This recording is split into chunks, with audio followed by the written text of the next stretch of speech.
Hi. Save Christ. Amen. Yeah.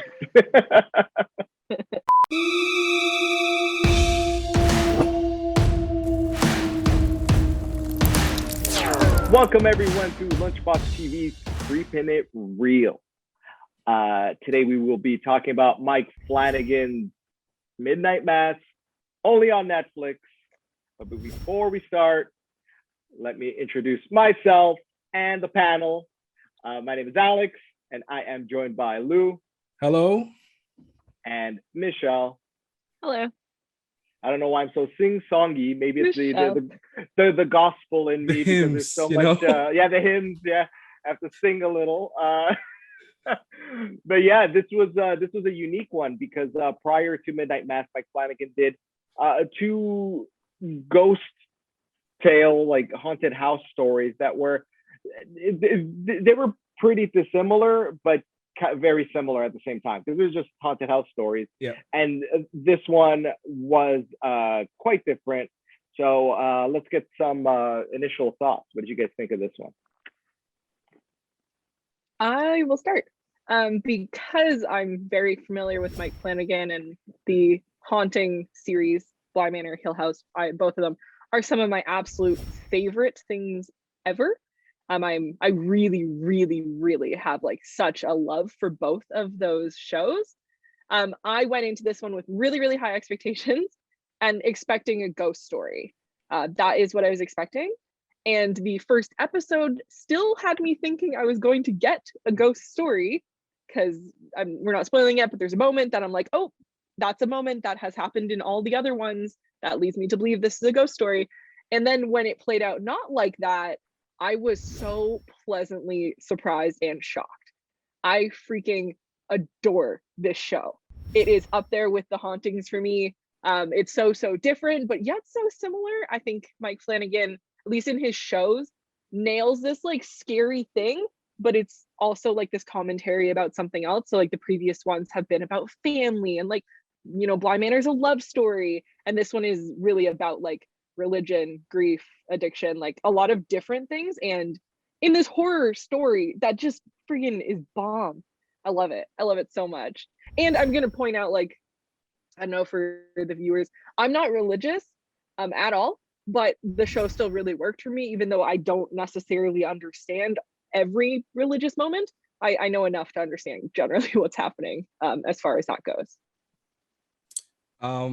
Yeah. I love this. It's my favorite thing from Mike Flanagan so far. Dr. Sleep being a close second. It just to go off what Michelle was saying, like in the opposite way, it hit me differently because I was brought up Catholic, and not that I was super Catholic, but everything just kind of resonated with me. So the whole series was unsettling for me, and kind of in a good way because I understood everything that they were talking about. Yeah, this is I love this series. Yeah, I guess I should point out that I was also raised Catholic, and a lot of the sermons and the messages kind of resonated. Although I'm lapsed, I suppose Science, baby. Yes. But yeah, it offered like great like introspective details and philosophical moments that made you kind of question and think for yourself while watching the show. I will say though, it kind of not really reminded me of Malignant in that it was. Oh, bear with me, because I was thinking of Michelle for that one. Because James Wan made Malignant, and the expectations were like, oh, another ghost thing, but like James Wan did something like really different, and like not a lot of people like that. Like it arguably didn't land, but this one, Mike Flanagan did something different. No spoilers yet, but like it did stick and it did really well. So probably because he didn't go off the wall and goofy. Yeah, he cut the cheese factor, but yeah, no, this is fantastic because it reminded me of Salem's Lot, the Stephen King movie and book and stuff. So it had a lot of elements from different horror genres. So yeah, let's talk series. Sorry, that was my phone. Put that on mute and open it up because I need it for the name. So let's talk about the series overview. We're going to get into some spoilery stuff, but here, let's go. So our main protagonist at the beginning of the series is one Riley Flynn. He was just let out of prison for a drunk driving, I suppose, a killing, let's call it. And he decides to move back at home with his family on this remote island, the population of like barely 100. And it's a fishing community. And while he's there, there's a cast of characters. It's as much as you would expect over there. But one interesting thing in particular is that there is a father that comes to the island who says he replaced Monsignor. I forgot his name. Monsignor Pruitt. Pruitt. Yeah, Pruitt. He says he replaced him. And he's a new guy here, Father Paul. And he's young and hip, and he's this cool dude. He's really connecting with everyone. Some other funny stuff's happening on the island, such as, I'm sure it was Michelle's favorite scene at the end of episode 1, an entire beach full of dead cats. The feral cats of the island were all killed. Oddly enough, it's a big mystery. That could be because like that first episode, everything is normal, like completely normal. Riley's maybe haunted, but that's all psychological. But yeah, that cat thing kind of came out of nowhere. Michelle, was that what you thought was gonna be like the ghost thing? So yeah, okay. So the two things in the first episode that I'm like, okay, weird ghost story, I'm here for it, was Riley being haunted because the way that he saw the girl that he killed in his drunk driving accident was very reminiscent of the haunting shows. The sounds were, I'm like, ooh, it's the bent neck lady. Like this show's bent neck lady. So I thought there was something there. And then the cat thing honestly just broke me. I said to both of you, I had to just take a break. Like I was not prepared for that literally at all. And it's relatively graphic, and I didn't know that I was so affected by animal death, particular little kitty cats, which makes sense, having a cat and being a crazy cat lady.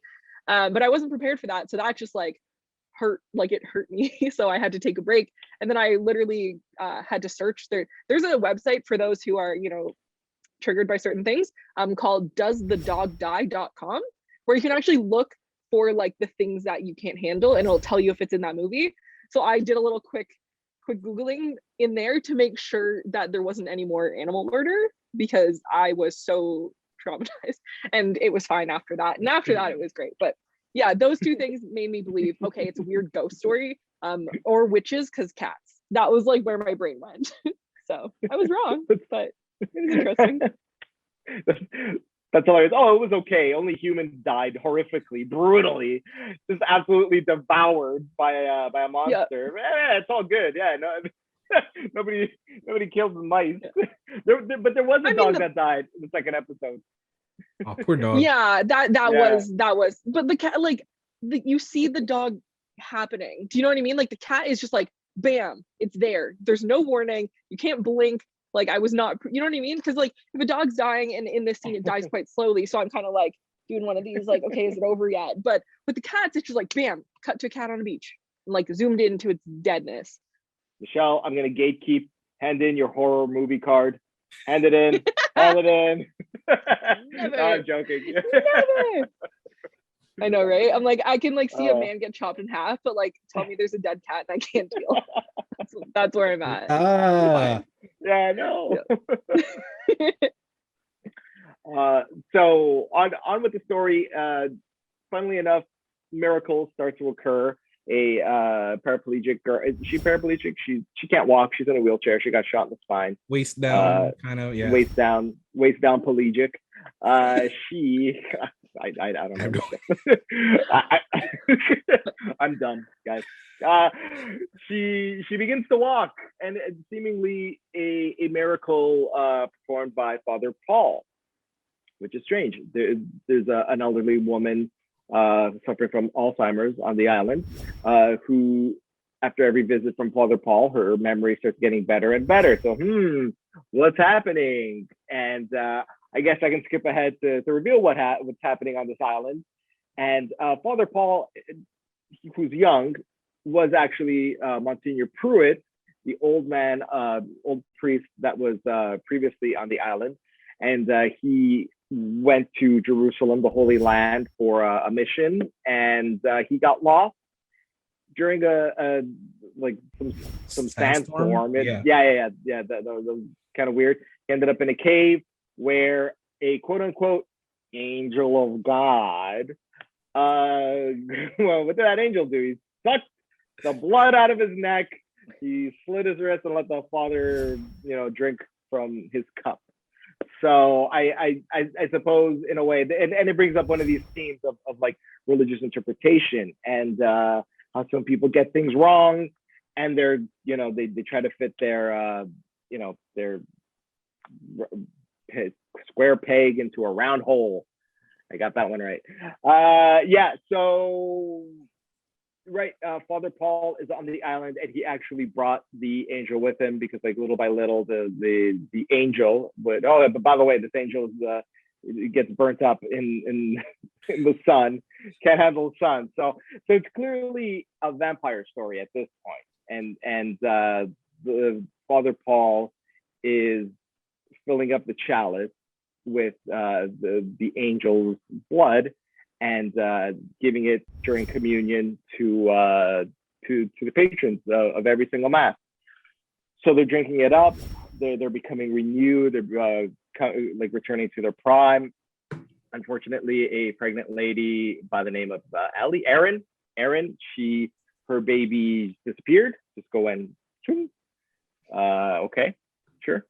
And yeah, so this is one night where I suppose it's the purge of the island, where the final episode, I suppose the entire community, they're just gonna turn into vampires or turn into crusaders for the Lord. I suppose that's the goal, and spread their their message. Basically, just infect everyone first on the island as vampires, and then get off the island and mainland and turn everyone into drink vampires. All the Kool-Aid. Exactly. There's the Kool-Aid.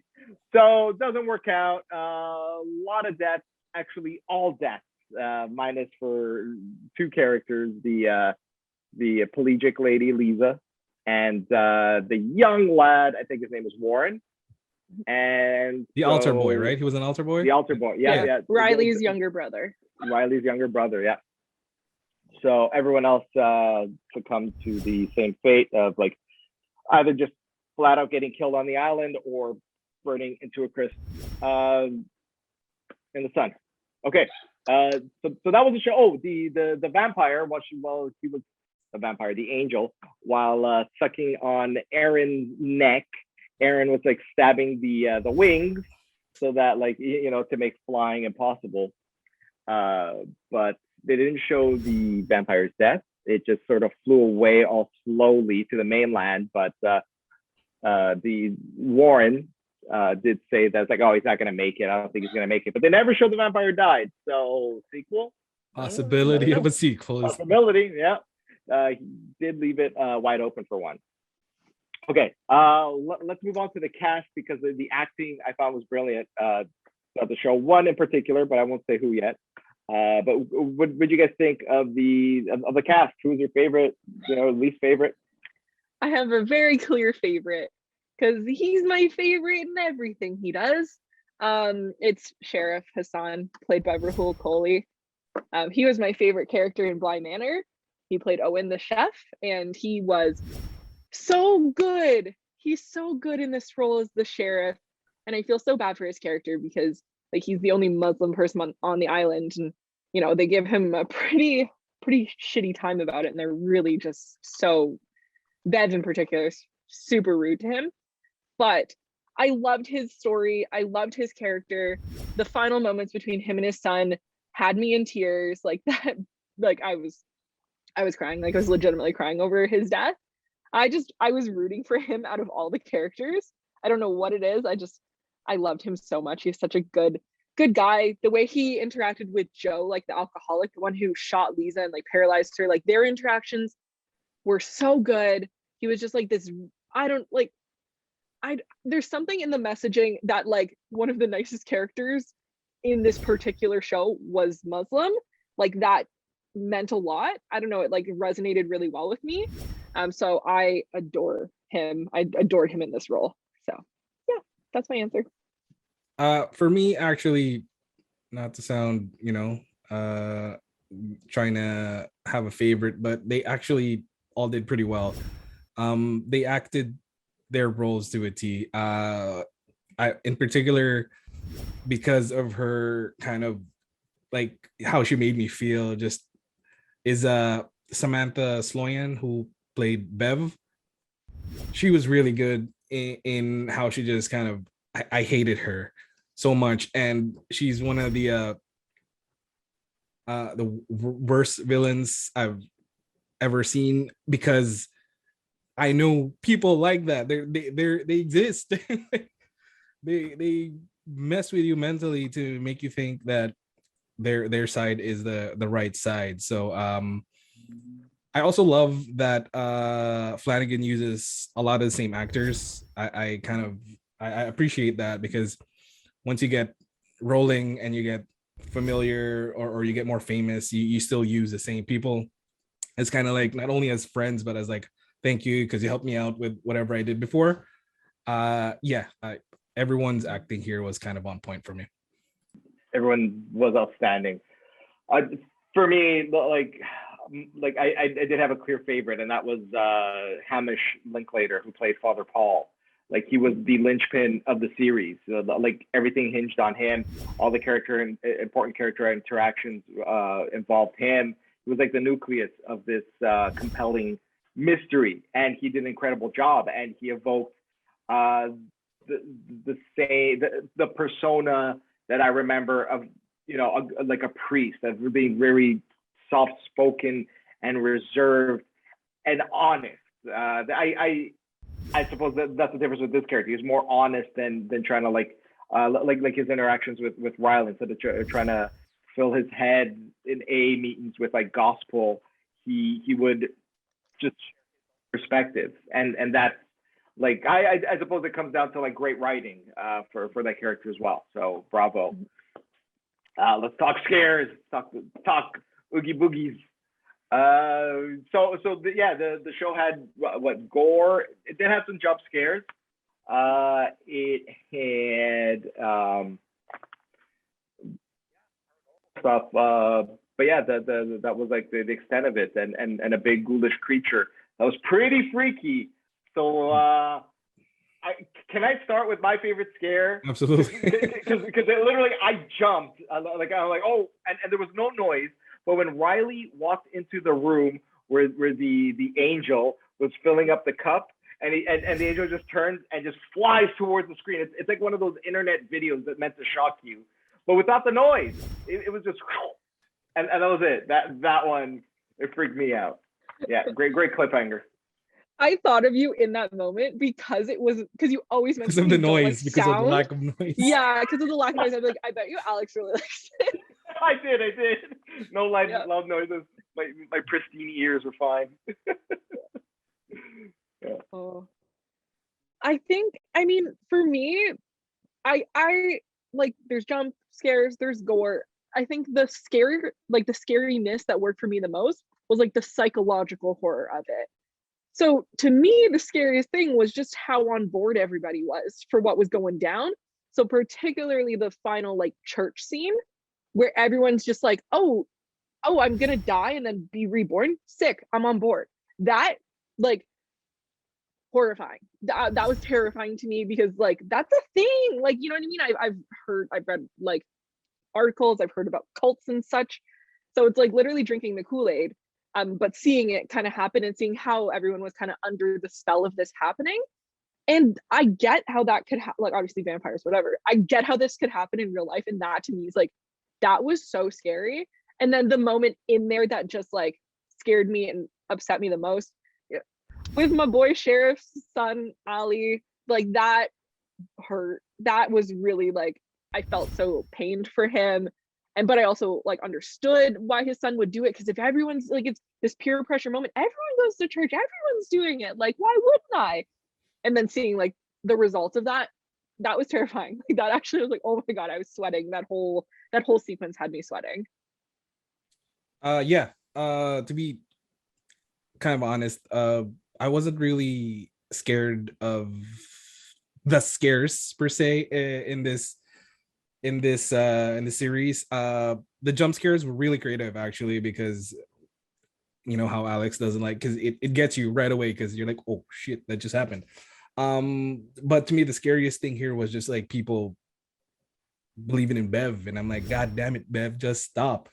And every episode she gets worse, and she gives her kind of propaganda, and she got everyone to drink the Kool-Aid pretty much. So it was also really satisfying that when by the end, when everybody just accepted their faith, stupid Bev was still trying to dig a holes to escape the sunlight. So yeah, the scariest thing for me here was Bev, because she's real.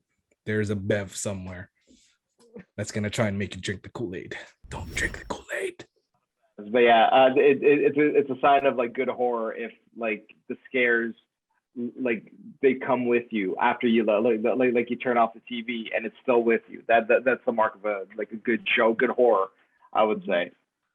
So let's talk scenes. Most favorite scenes and least favorite scenes. Ooh, okay. I'm gonna go least favorite first, because that one's like so fresh in my brain. And it's not the entire scene, it's just like elements of it, but it's the death of Aaron Green. So it's like she got bit by the angel and she's bleeding out, and she's having this flashback moment to her conversation with Riley about what happens after death, which I thought was great 50% of the way through. That was just like, it was such a long monologue, and it kind of lost me. Like I was on board. I was like, okay, this is so intense, like I'm really getting it. And then it just like, it got a little too like, we are one with the universe. Like it kind of went in a direction, it was too long. It was like, I don't know how long it actually was, but it felt like 10 minutes of her talking, and it didn't work, because this hasn't been like, the whole show hadn't been a super like one character focus after the death of Riley, which happened pretty quickly. And even then, he had been one of the main characters, but this is an ensemble show more than anything. But in that moment, it's like the Aaron Green show. And I didn't like it. That felt weird to me. I wanted to be having moments with each character as they're accepting their death. I would have actually wanted to know what was going on with like Sheriff or like the Flynn parents as they were like singing to each other and knowing they're going to burn up in a second.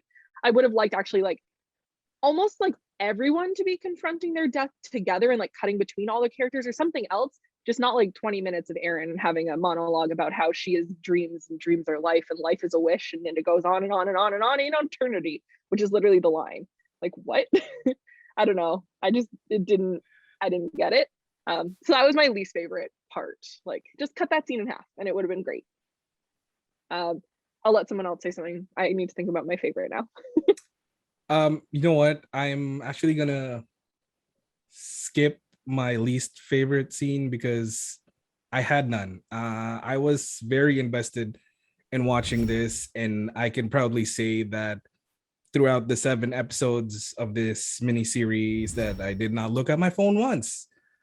I felt it vibrate, but I just moved it aside, and I was heavily invested in like the conversations and the monologues and everything. But my favorite scene was actually if you guys remember early on, maybe second, third episode, where Flynn saw something in the storm.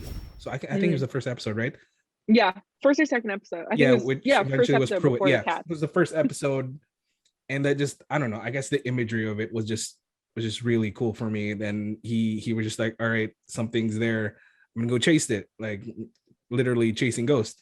Yeah, so that's my favorite scene.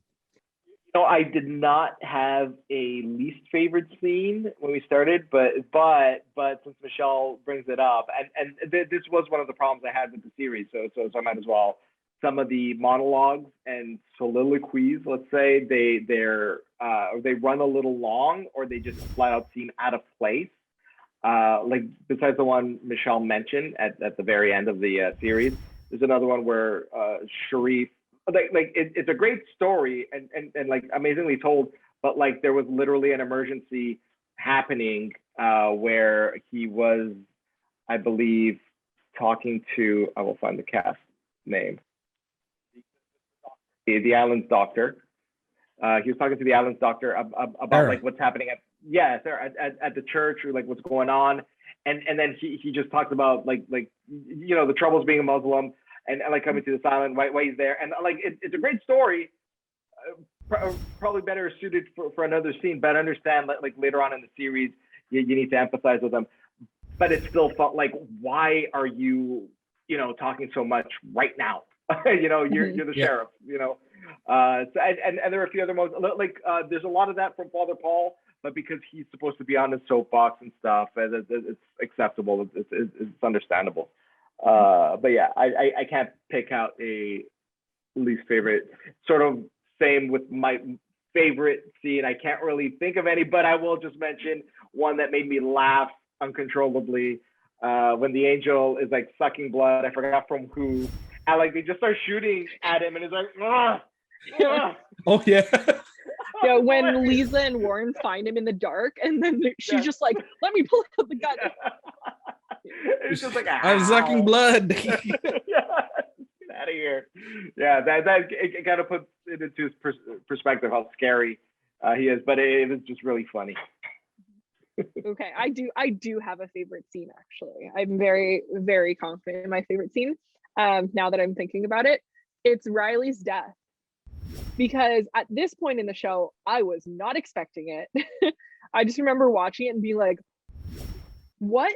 Because it's this great flashback. He's explaining everything. We get all this exposition, and then it cuts to him burning. And you're just like, holy crap. That was a great. Yeah. That's like the best jump scare that wasn't necessarily supposed to be like a jump scare. It's just like this shocking moment. And that, like, from that point on, the show kicks off.